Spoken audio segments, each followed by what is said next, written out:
পদোন্নতির বিষয়ে জনপ্রশাসন সংস্কার কমিশন খসড়া প্রস্তাব করেছে।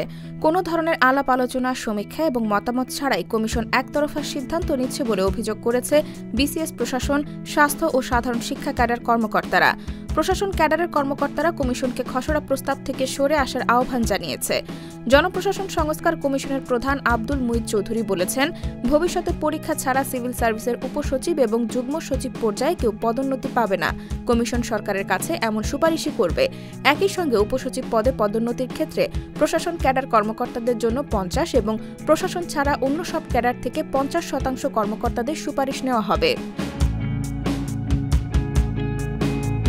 বর্তমানে প্রশাসন ক্যাডারে 75% এবং অন্য ক্যাডারে 25% পদোন্নতি পেয়ে থাকেন।